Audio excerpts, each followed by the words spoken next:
Oh, yeah. You know what time it is when you hear that music. It's the Steel Syndicate Podcast. G'day, Owen. What's going on, mate? Oh, loving that music, man. I know that's work time. It's Sunday, it's work time, it's still Syndicate podcast time. As the moment that music plays, we're good to go. It actually makes me smile just a little bit because, Yeah, like, me too. you know what I mean? Like, it is like, okay, maybe that's our thing. Maybe we do this. I don't know. We do this for the next year. This podcast can have that music.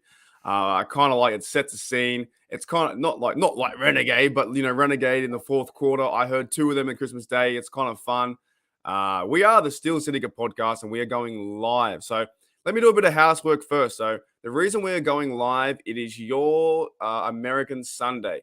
So training camp is around the corner. We just did week one. We're trying to emulate or simulate the same idea after a game. So every time after a game, we will go live. If it is myself live by myself, if Owen's sleeping, or if it's Owen live and I'm sleeping, because we are on two different time zones talking to another time zone. Isn't that crazy? We're like a movie, Owen. We are. It's Like I am 8 o'clock, you're 11 p.m., and the guys in the USA are 6 p.m. That it's is like crazy. 24, isn't it? Well, oh yeah, yeah. That show was destined to get 24 episodes, weren't they? You know what I'm saying? You kind of knew, and that guy was always running. Every time I watched it on Channel 7 here, he was always running. I guess because he had an hour to do things. But pretty much the homework today, guys, is we'll be going live every Sunday after the preseason game, after the regular season game. If that falls on a Thursday, we'll go live post game. So that's the kind of idea that we're going to get. And we'll be doing another live midweek to cover the week that was and preview the week going forward. But Owen, man, how's it going? You all good? Yeah, all good to go, man. Ready to talk about week one in the books. Ready to look back on week one and what's gone on at training camp, even though it's very, very early days. And obviously, everything you say obviously has got to be sort of tempered with that thing that is only 1 week gone. But yeah, it would been great, hasn't it, Mark, to see some football, some actual real football again.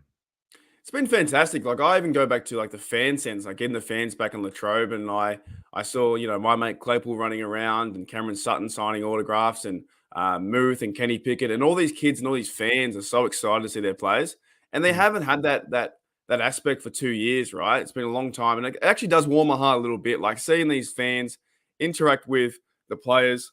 It's that steel mentality again, isn't it? It really like I know you and I want to get there. Maybe next year we can get there, but it's so much fun to see the fans interact with the players, right? Yeah, definitely. And I was listening to some Steelers Blitz this morning when I was at work, and they were talking about like not just obviously there was all of Steeler Nation from like the US that was there. They were saying like Wes was saying how that he'd seen a group from Poland, a group from Germany, a group from Mexico. Just it's not Steelers Nation, it's Steelers universe, man. We are, they say the Dallas Cowboys are in the America's team. Well, Steelers are the world's team. Yeah, 100%. And I've been to a game in Heinz Field, and it is actually amazing. Like I went there on Christmas Day, and I was, I wasn't surrounded by my family, but I was surrounded by 63,000, members of the Black and Gold. And we'll probably say on average, I would have liked 60,000 because maybe 3,000 of those people weren't good people, right?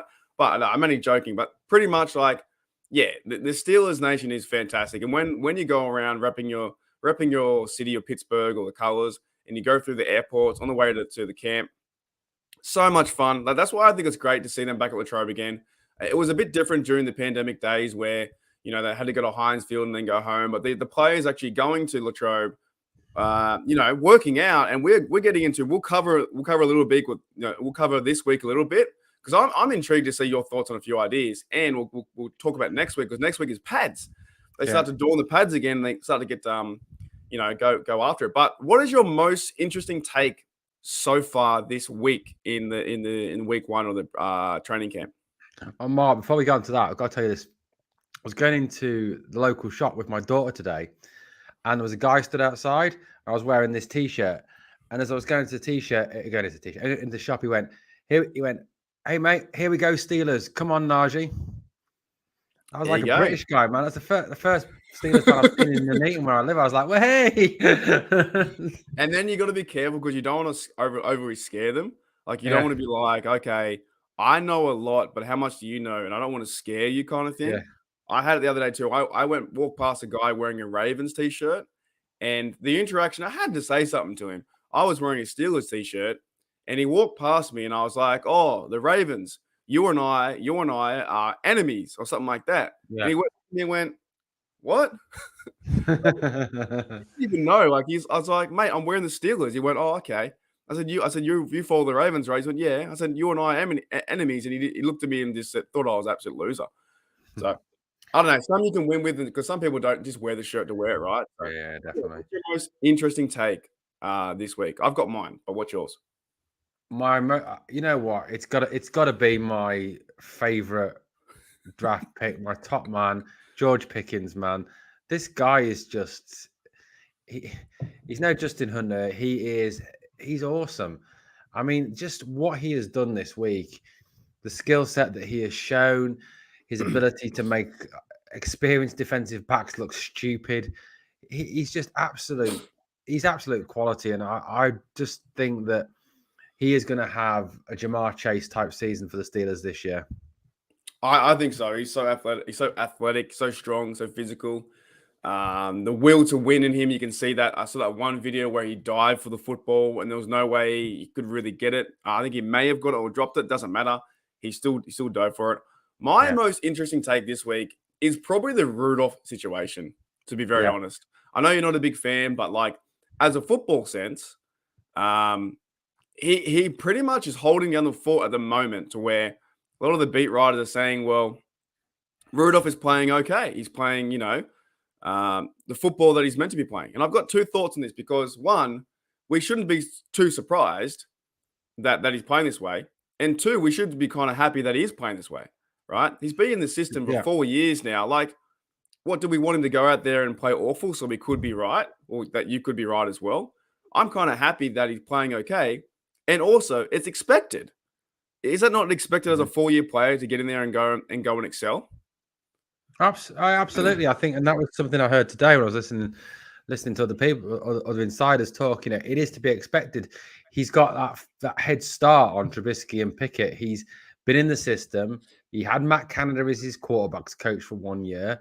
He was then in the Canada system for another year. He's been there. He knows how Claypool runs his routes. He knows how Najee Harris works. He knows how Fairmouth works. Jack Gentry works. He knows how all these guys work. He's been around them for 4 or 5 years, whatever is it now. Whereas Trubisky and Pickett are both still learning. They're still at that early stage where they're trying to learn the offense, learn how everyone build that relationship between themselves and the Mate, receivers. Where Rudolph's already done that. Trubisky and Pickett wouldn't even know where, I guess, the toilets are to a certain degree, right? Or wouldn't even Yeah. know where the cafeteria is. So, yeah, I think it's good that Rudolph is doing this, but at the same time, it should be expected for any player that's been in that position to go out there and excel and go through his routes and win those one-on-one battles with while throwing the football.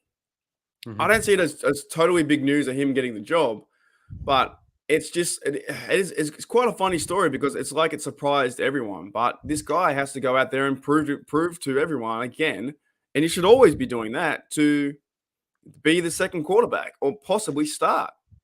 And the other thing you've got to remember is that he's playing with the twos, so he's running against the twos. So at the end of the day, Mm. he's not running against TJ Watt. And all the reports coming out of training camp is that TJ Watt is just ruining it for everyone because he's just too damn good.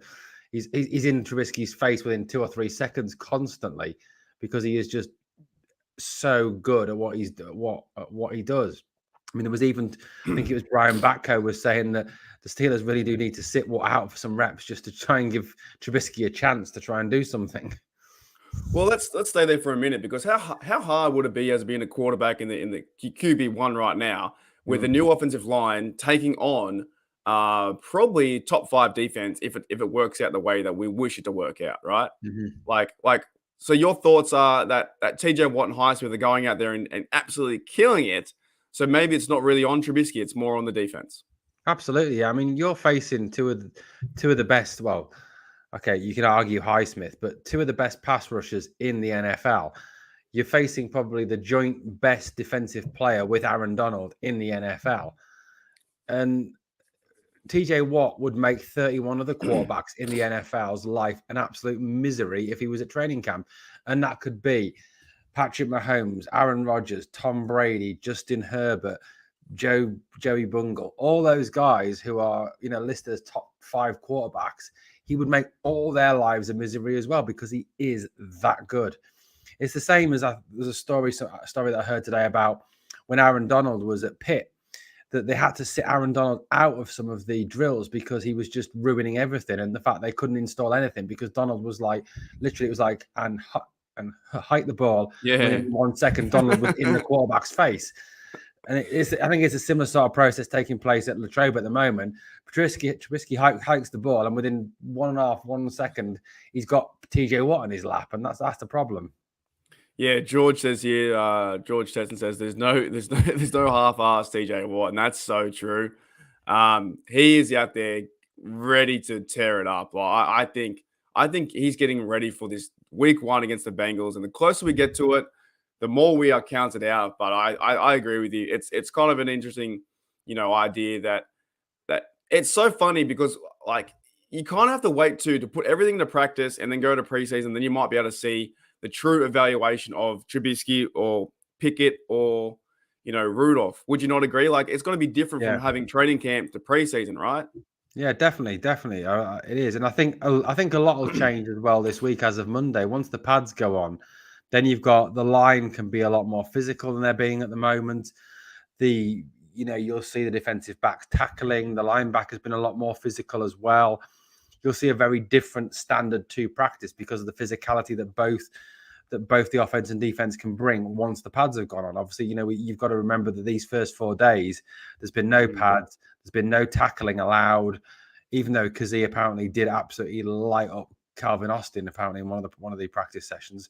But yeah, literally there has been no physicality, but the physicality will come this week, Mark. And that's what we want to see, though. As long as they're hitting him, hard and legal, I guess, to a certain degree. What are your thoughts on this fight that broke out? There was a fight that broke out too. I think it was, or was it 2 fights? I read. I think it was one with Mason Cole and one with another bloke. Davis was sticking up for someone. Yeah, I know. There seems quite a bit. There seems quite a few fights. I mean, there was the Mason Cole one. Apparently, I think it was Spillane intercepted Trubisky and celebrated, and the line went after Spillane, and then it was just a free for all. And then someone like Carlos Davis ran the length of the field to get involved in a fight. Apparently, it was the second one he got involved in that day. So there's obviously some high spirits there. But listening to Arthur Motes this morning, Arthur Motes says that's just a standard thing in practice that goes on, and he said he was just saying that's just how it is, because these guys care and they really care about what they're doing and they care about being the best and they want to protect their quarterback. They want to protect their family, and and to him the defense is their family and the offense is their family, and it's a war between the two of them. I was going to say you reckon it's like if you're playing for the defense.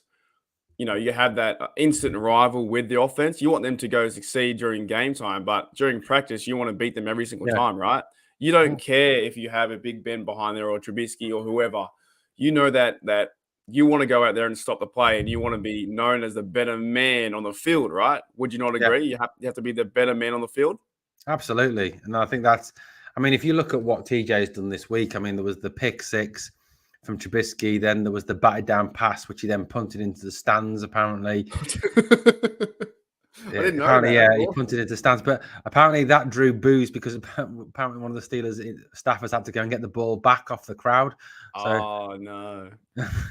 You'd think, wouldn't you, that a multi-million-pound organisation like the Pittsburgh Steelers could afford to lose one ball? These are the things we're missing that we're not there at camp as well.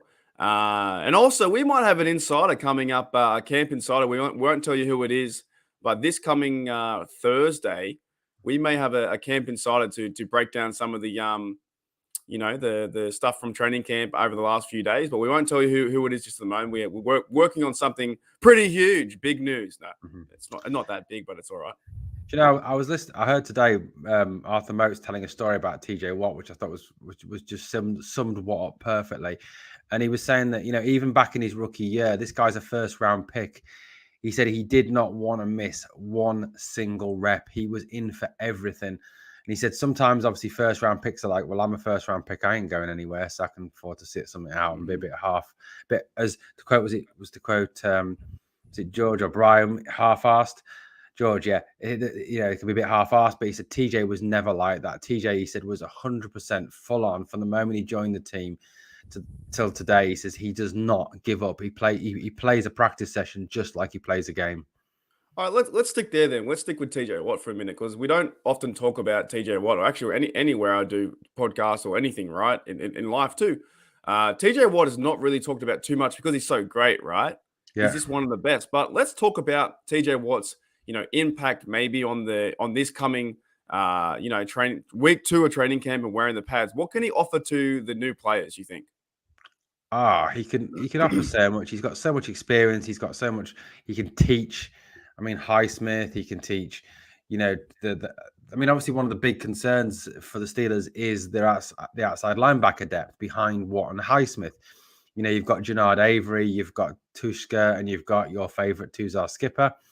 But he can bring so much to that, and he can teach them so much. And also, he can help set the line up as well. He can help the line develop, because if the line can learn to deal with someone like TJ Watt, then they can deal with anybody. If you can learn to deal with Watt, then you are learning then everyone else is going to be easy compared to that. Because, like I said, other than Aaron Donald, he is the best. Yeah. What do you think, Mark? Well, I think it's interesting because I think you have a true vet like TJ Watt now is, really getting to his strides as a Pittsburgh Steeler. He will pass Debo Harrison's record of the 79 sacks or 81 sacks he has. I think he needs 9 more to go. He is in contention again for Defensive Player of the Year just because he's going to be on the field. I'm keen to see where he can go. I think he's actually playing really pissed off. I think he's playing really pissed off this year. I don't think, from what I see from the outside, like he went and got married in the offseason. He's kind of like everything's coming into order. All he needs now is probably to buy a dog or have a kid and he's sweet. But then everything coming into order. But what is he missing? He's missing the playoff wins, and he's missing a Super Bowl. You're telling me that guy doesn't want that for this team, and he can probably go out there and do it himself, And you're telling me that he doesn't want another Defensive Player of the Year or another sack record, given the fact that his brother has more than him? Brother has 3, right? He's JJ Watt's got 3, right? Didn't he win it 3 back-to-back 1 year too? Yeah, JJ obviously has that over him. And you know what brothers are like for rivalry and combat. I mean, I haven't got a brother, but I've heard that brothers are like that.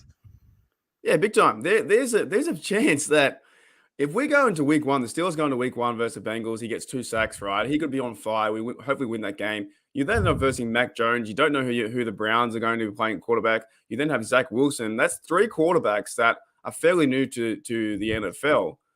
There could be a chance that TJ Watt is going against Josh Rosen or Joshua Dobbs in the Browns backfield, and the Jets come to home too.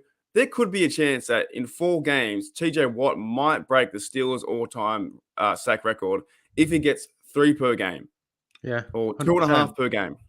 100%. And I think what you've got to remember is obviously last year when we faced the Bengals, Watt was never fit. For both of the games, Watt was not 100% fit. You look at then the second game against the Patriots, other than David Andrews at center, the rest of their line is all been moved around or new. They lost Karras. They've lost a lot of players. So again, that's a new line. You've got a situation where the Browns, although the Browns have got a good line, their center's now gone. They've changed their center, haven't they? Is it JC Tredder's gone? No idea. And the Jets have upgraded with the signing of Lakin Tomlinson from the Niners. But again, Zach Wilson is a new quarterback. He's inexperienced, and that line is still not brilliant. So yeah, he could easily be racking the sacks up by the end of week 4. Do you think what do you think? Can TJ Watt take his game to the next level? Is that even a thing? And does he need to I don't know, go back more into pass coverage and pick more passes off, even though he's got so many pass deflections? Does he really need to, what does he need to do? I don't know what he needs to do because I already go out there and I watch him play and I'm like, wow. He just needs to do he just needs to carry on doing what he's doing and going after the quarterback. That's what he does best. Leave that to Bush, leave that to Jack, leave that to the rest of them. Do what he does best, which is get after that quarterback. And the sacks will take care of themselves. The guy, as Mike Tomlin said, he's visiting us from another planet. Yeah, and he's only getting started, right? I think he's 20, 27 years old or something like that. Yeah. 5 years into the league, got the big contract. The Pittsburgh Steelers are counted out. They seem like they've been counted out forever, right? And we seem to be building this defense of top 5. What are your thoughts on the coaching staff heading into the we'll go into the padded practice. So, pads are going on. What is a different message from the coaches to the team this week? Okay, we you guys at the first week, you kind of warmed up. What's the message from, coaches like Flores and Austin? It's time to bring the aggression. It's time to bring the physicality. It's time to get in people's faces and let them know you're there and let them know you're serious and let them know this is a war. And this will only do our O line good because that D line is going to come after them. I mean, we saw very impressive. Obviously, Cam Hayward is just outstanding anyway, but we saw him very impressive. DeMarvin Leal. We saw, a situation where again Loudermilk very impressive again. Bush is playing for his place. He needs to play to his best this week. He needs to be physical. He needs to be in people's faces constantly because Spillane is putting pressure on him. Believe it or not, listening to reports coming out of camp this week, Spillane has had a brilliant week and he is putting pressure on Bush because he's a different type of linebacker to Bush, and him paired with Jack would give you two different types. Whereas obviously Jack and Bush have felt has been very similar. So yeah, bring the physicality, bring it, bring it this week. What do you think, Mark? Well, I'm excited for them to hit someone, to be honest. Like I kind of like want to see them hit someone legally and safely enough to be like. Same time, I'm excited to see them, the offense go versus defense, and that pride about being a man or wearing a football, the uniform. It's going to come down to some ego as well, and you want to be better than your guy. It doesn't matter whose team you're on. I know if I was a receiver or if I was a cornerback, I want to shut down that receiver. I want to beat that cornerback, and I know that. This is where the practice makes perfect, and this is probably the best part too about the Tro. They go out there, they can hit heads, and at the end of the day, they can have a beer together if they're allowed beer. But I don't think they're allowed beer. They're probably just to let sit there and go back and have a big feed. Like I would imagine that cafeteria would be bumping full of like Steeler players all the time. All the energy out there, all the hard work. Go out there, have a meal, and then discuss what you did that day, and when you come to the end of the day, you're like, oh, hey, by the way, Loudermilk, you got me good today, right? But I'm going to get you tomorrow. That kind of stuff. And we've heard it with, Wes Euler talk about Tunch and Wolf and how they used to have their discussions at training camp. So I like that kind of stuff. I like that kind of personality stuff like that, where you can't probably get that at Heinz Field, where you go to Heinz Field and then you just go home. These guys are being around each other all the time. They're sharing the dorm together. Minka and those fellas are in the same dorms. They might be like discussing 3 or 4 things before they go to bed. And they go, night, mate, enough about football. And then when they wake up, they're ready to go because it's that competition, fuels greatness, right?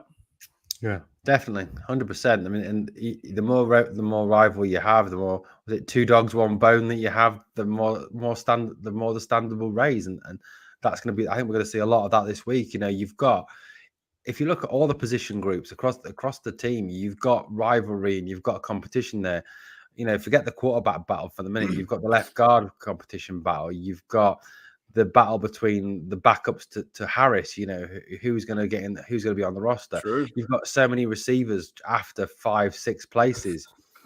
You've got a situation where you've got 10, 11 defensive linemen going for possibly 6, 7 slots. You've got cornerbacks, okay, whilst Levi Wallace, Akella Witherspoon, and Cam Sutton maybe pick themselves for the top 3, you've got, say, 2 more places there to fill, and you've got Steele, who had a good week last week, Platello had a good week last week against the established roster players like Pierre and Lane. You've got safeties like Donovan Steiner. You've got so much competition there, and it can only raise standards. That's what competition does. You know what's so funny with the moment you brought up Najee Harris? I don't know if you saw that video where they hold like the boxing glove. You seen that? And they try and go for the football. There was a point where Najee was holding the ball, and I think it was Derek Watt and someone else in there trying to nudge it out. Like they're just trying, right? They're just trying. And as soon as the role reversed, Najee went in there and he held the big stick with a boxing glove, and he was going after it like he was going hammer and tongs to try and knock that ball out. Like really put him under pressure. So no matter what Najee Harris does, if it's coaching, if it's going to pick up the footballs or something like that, or he'd probably even drink water aggressively. Like he's out there going crazy. We're nearing end of the half an hour. We're trying to do about half an hour shows now, guys, if we can. Anything else you want to add to maybe this week coming up, Owen? Yeah, I think, the other thing obviously to look forward to this week is looking at how Pickens and Austin, who had such an unbelievable week last week, adapt to the pads and adapt to the physicality that the DBs can bring this week. I mean, obviously Minka's probably still not going to be there, which obviously is a big difference. But apparently Kazee absolutely lit Austin up this week. Apparently he did hit him. But Austin showed the perfect Steeler spirit. Apparently he just picked himself up and went, and that was it. He just got on with it. You got to do that, right? You got to do that. I guess if you're the new guy, you can't be laying down, waiting for a flag, and you just got to get up. And they're wearing the Guardian caps anyway; they should be right. But for me, I'm looking forward to. I guess I really like hearing what the coaches say.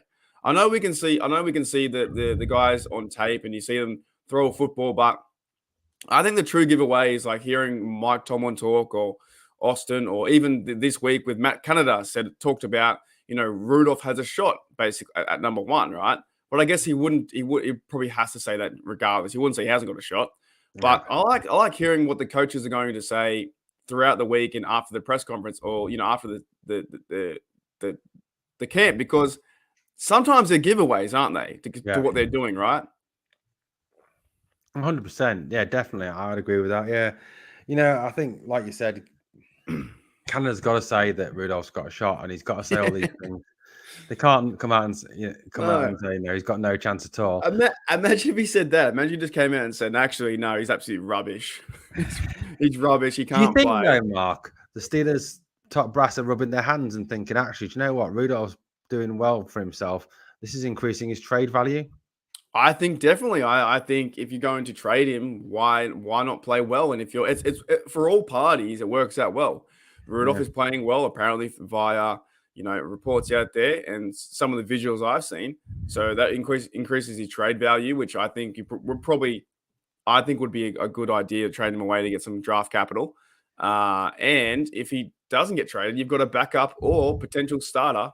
But we'll see. It's so different. It's different wearing pads this week, and it's different playing the game, right? So you can excel in practice like this, but once the game is happening, we've seen Rudolph be a statue back there, right? Yeah. So it's completely different in reality from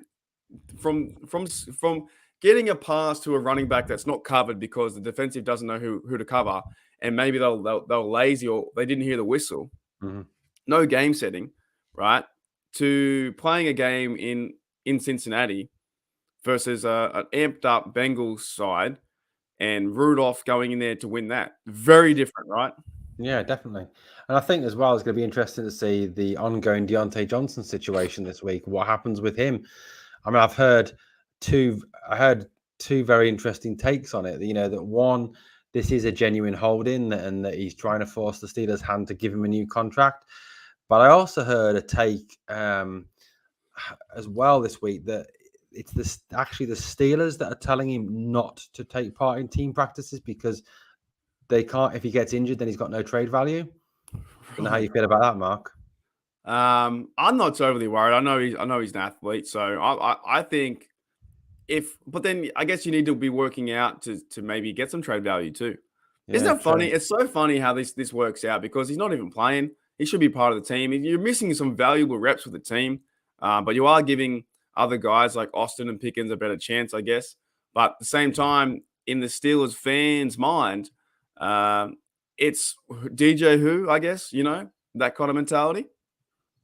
Yeah, and I think DJ is going to hurt himself long term because at the end of the day, he is missing time to build chemistry with these new quarterbacks, with Pickett, with Trubisky. He has never played with these guys before, and he's hurting himself because at the end of the day, They're building chemistry with Pickens, with Austin, with Claypool, with Miller, with Boykin, with all those guys. And at the end of the day, when it comes down to game time, they're going to go to people they feel confident throwing the ball to, that they've got that chemistry with. And Johnson's missed out on building that chemistry with Trubisky, so who is looking, obviously probably will be QB1 come week 1. And he's missing out on that. And if it's a situation where he wants to build his free agent value going into next season, if he's not getting targeted as much this year and is not going to have, say, 1,000-yard season, he's going to obviously therefore suffer with his free agent value. Well, I'll give you one final question before we wrap it up. Do you think that Diontae Johnson will play in the preseason game coming up? No. So isn't that so he's going to be sitting out and not doing any reps for 2 weeks? 100%. I think it'll be a very similar situation to what had last season, where Watt did not play a single preseason game last year. I don't think we'll see him at all during preseason. So it comes down to, do the Steelers go out and pay this man as much as he wants, or it's a very unique situation, isn't it? Because he's not playing with the team, but he wants a bigger contract. But are you worth that money of $17-18 million? To me, it seems a bit of a. I'm only offering an amateur opinion here. I'm not Omar Khan. I don't know what's going on in the organization. But for me, Khan goes to his representative. He offers him what the Steelers think he's worth. And if he doesn't take it, then we trade him. That's the simple value. That's the simple process behind it. Because otherwise, we can franchise tag him at the end of next year. But then he could have a situation where we have a Lev Bell type situation where he sits out a year and doesn't play.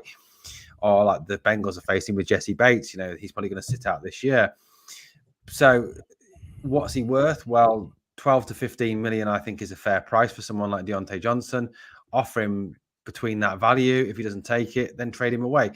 The rumor has it that he's off looking for between 20 and 25 million. He's looking for that sort of money. Well, then you're placing him in the same class as the likes of Terry McLaurin, DK Metcalf, which he just is not in their class. So I'm not too sure about this. How does it work then with DJ? If he doesn't play or turn up, does he end up getting fined? Because he's still contracted with the Steelers. He's still got 1 year with the Steelers, right? How does it work if he doesn't play? I think he would get fined because he has to play because he's still under contract.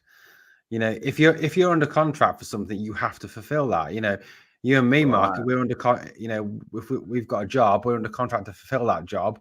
Whether we want what we're getting paid or not, we have to turn up for our job. So what you're saying is if the two reports of like DJ holding out because he wants to hold out, or the Steelers saying, nah, just sit off for a little bit. So maybe they are working out for both sides, right? Yeah. Maybe. I don't know. I honestly don't know what's going on. Khan, I think, will act in some way because he's proven with what he's done so far with the Ogunjobi deal, with the whole Simon Nichols as well. He will act. He will do what is best for the franchise. And if he feels that giving someone a new deal is the best thing for the franchise, he will act and he will do it. But if he feels, I think that Johnson isn't worth this. And then what we've got to remember is the Steelers don't have a record of paying wide receivers big money for second deals. We've done forget Juju Smith-Schuster that was a 1 year prove-it deal. 1 year, yeah. But AB and Hines Ward are the only two wide receivers we've given big second deals to in the last 20 years. So, the chances of Diontae Johnson getting a big money deal is very slim, I think. So what does your heart say in this situation where, we don't know the ins and outs or the hold outs or whatever it is, because he's turning up the training camp, but what's your heart say, before week 1, I guess we'll give you that much time. Will he be a Pittsburgh Steeler by week 1? I think he will. I think he will. I think he'll have to play the last year of his rookie deal. I don't think he'll have a choice. It's difficult because it all depends whether there is a trade market for him out there. Yes, I've read 2 reports linking him to the Packers because they have no they have no top wide receivers there. Alan Lazard is their top target there, Lazard is not a great receiver. But it's whether any wide receiver needy teams are going to come in and offer the Steelers what they want as well. And if they're not prepared to offer a decent trade value, the Steelers aren't going to take it. They'd rather get through the year with him and use him to benefit the Steelers this year. So pretty much in a nutshell, this whole DJ situation is like, you're on the contract, you have to play, you have to turn up and play. Or if we say to get on the field, you've got to be there, otherwise you'll get fined. Mm. And I guess, well, the hold in where he's just going to camp is maybe it is true on the Steelers side where they're saying, well, we don't want you to get hurt or whatever because we might need you for trade value. But at the same time, we're not going to pay you $20 million. So I don't know how this all ends, but what I do know is for the receiver room, I think we're fine. I think DJ I do wish him well. He's one of my favorite players on the team. But I guess it comes down to right now, this is business, and business is talking in front of the player. But at the same time, if you're contracted to that fourth year, or is it fourth year? Yeah, fourth year, right? Yeah, because he's on that third round pick, wasn't he? I think. If he's on the fourth year, I see what he's saying, but it is a very similar situation to Lev Bell, where he's like, well, I can go out and get better. And then that happens and no team picks you up and then you're out of the league. So why not take a team-friendly deal with the Steelers, prove who you really are, have a massive season, and then go out and earn big money? Like, I don't know if they're going to sign into maybe an extension of 1 or 2 years and then build him around Trubisky when he's been there 2 years, push the envelope that way. The whole thing does seem, it's not like a lot of drama, but it seems like if you're going to camp, maybe you should be playing. Maybe you should be putting the reps in, because it's from a team morale side. I want to see what you're doing. But I guess a lot of guys know that from the TJ, from the Minkas, the guys who have held out before. And, that's when it comes down to when you walk past that guy on the field, you go, oh, DJ, I love you, mate, but I understand. I understand what you're doing with the big bosses, right? I get that. And we've all had that in our life too, in whatever jobs we do. Like I've been in jobs where I'm not doing that. They're like, why? Well, do you have to? No, it's not my contract. I don't have to do that. Oh, but we do it. Doesn't matter. Can't you help us out? No, I'm off the clock. I'm not helping you out. I'm off the clock. So any final thoughts on the Steel Syndicate Podcast live edition? Oh, it's been great. And you know what? I want to say thank you to all the people who've joined us in the live chat. As you know, I said on my Britsburgh broadcast, which I do on my channel, Britsburgh, Owen, this is what makes lives worthwhile, is the guys in the live chat commenting, questioning, being part of it. That's what makes it interactive, and that's what makes it worthwhile. And that's what makes doing what we do worthwhile, is seeing other Steeler fans out there getting involved and putting their comments out there. Don't you think, Mark? Yeah, it's super fun. But if you didn't join the live chat, you can always go back, and this will go on to the YouTube land, and it'll be like a brand new video or like a podcast. But I love this stuff for the live chat and getting involved in the community. That's why we're doing the channel, right? It's us talking, getting rid of all the Steeler stuff off our chest. But we want to hear your opinions too, right? We want to have the discussion. But thanks, Owen, for helping me out once again as my co-host on the Steel Syndicate Podcast and the Pittsburgh Steelers Syndicate. You want to hear that cheesy music? Love to, Mark. Hit it. Here we go, Steelers. Here we go.